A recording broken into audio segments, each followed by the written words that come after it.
Hi everyone. Welcome to the virtual video course, Enter the Zohar. I'm Wellman, I'll be your professor for the duration. This is not your average course, and this is not your average book. If you're here because you feel, you think, you wish there was something more to life, you're in the right place. If you're starting to sense alienation between you and other people, between you and the environment, within your family, between you and what used to satisfy you, perfect. If you're scared that nobody has a clue about how to handle the floods, the hurricanes, the oil spills, the wars, and the hatred, and on and on and on, that's why we're here. There's a book. It's titled the Book of Radiance. That's in English. In Hebrew, it's called Sefer HaZohar. It's 2,000 years old, and get this. It was written specifically for this time. For the first generation that would one day wake up in a cold sweat and realize that the entire world is connected. We're one living, breathing whole. Pinch yourself. You're alive. You made it. You're a bona fide first-generation member. You made it. It's time to open up this book and shine some of its radiance on the system that's connecting us and how it works. We're not going to need pencils or notebooks, just an open mind, and for those of you fortunate enough to have one, please open up your heart. What is the Book of Zohar? Why is it important to us now? And how is it going to help us? Let's cut to the chase. Here's what we know.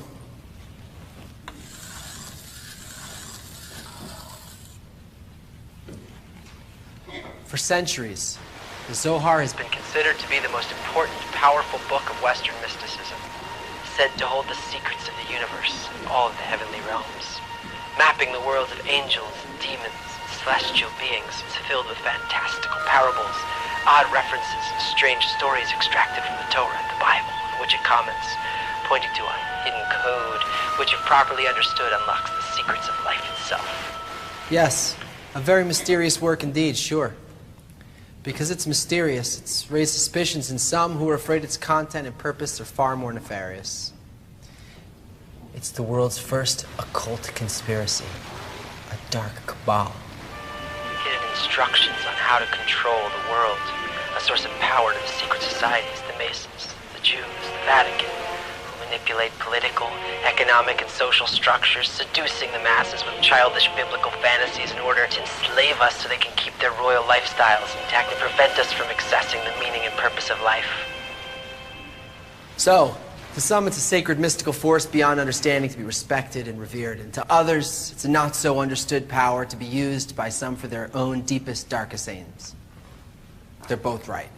They both don't understand it, and that's how your brain sees it, because we don't understand anything about how nature works in people. We know a little bit about the laws of quantum physics, astrophysics, biology, geology, but as far as our place goes in the system, our desires, our emotions, our connections, how it works with that, I mean, look at your lives.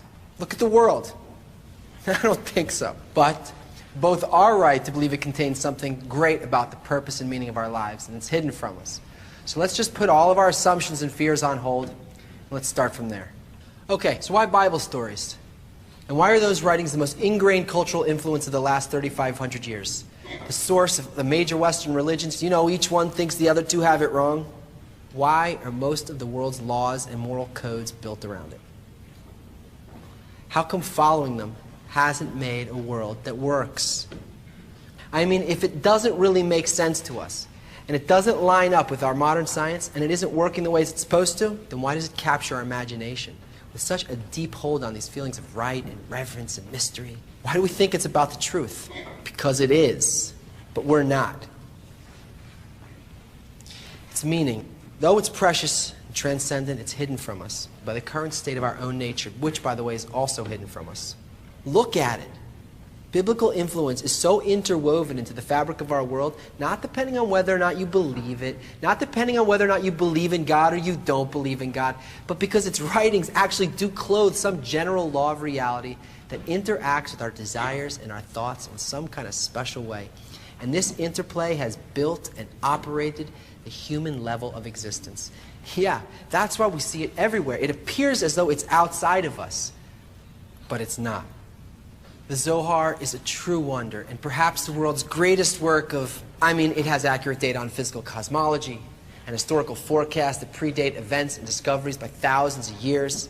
But its timeless genius is that it's a work not of art, not of science, but of purpose. And our inability to see it for what it is because maybe, just maybe, our idea of what a book is just doesn't apply. Here. There is a great, and as far as we're concerned, totally imperceivable force that makes Kabbalistic books not books at all. They are, and the Zohar is, the actual structure of nature. It's a system of laws that flow down in a chain of cause and effect from a single, simple law in nature in order to direct this world.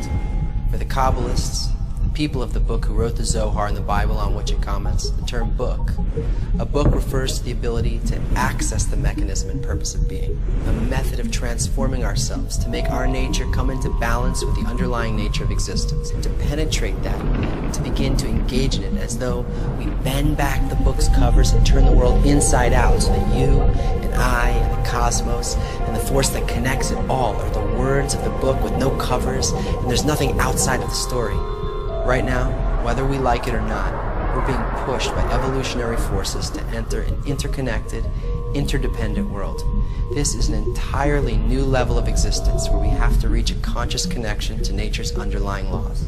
The Zohar is the exact opposite of our dominant intention and why we want what we want. This is what the Kabbalists identify as corporality, our world, the desire to want for myself more. Much more than I want for anyone else. It's what we call egoism. But the why of the spiritual or holy books, the very thought they were constructed from, is the inverse quality. The will to bestow unconditionally, without a shred of self-consideration. Real loving, pure giving. We need that answer now. And it gives it to us from the point of view of what we're going to be, rather than from what we've been. In a language that seems puzzling and ancient, but really it's the expression of a future that we can't perceive, because right now, for the time being, we're nothing like it.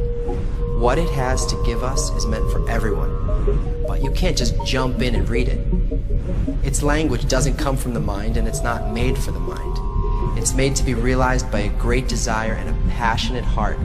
It's like the heart of a child when he first discovers this world. He's soaking up everything. He's feeling opposite forces that compel him to grow.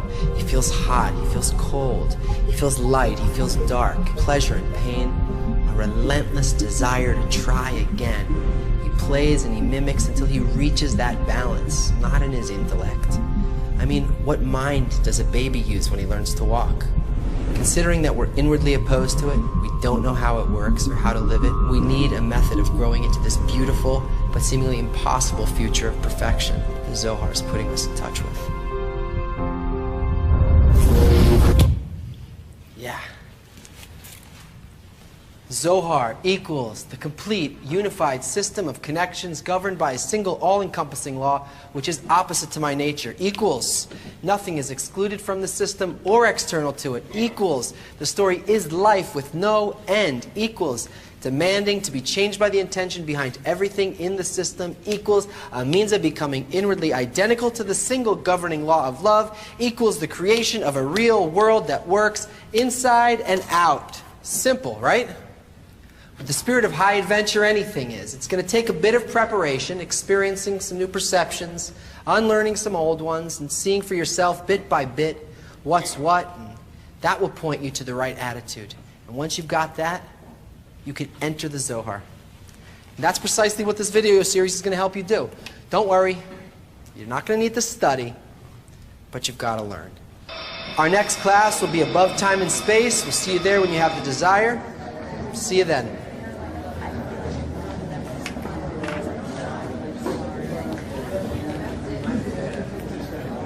Oh, the left and right doors are locked. You'll have to take the middle.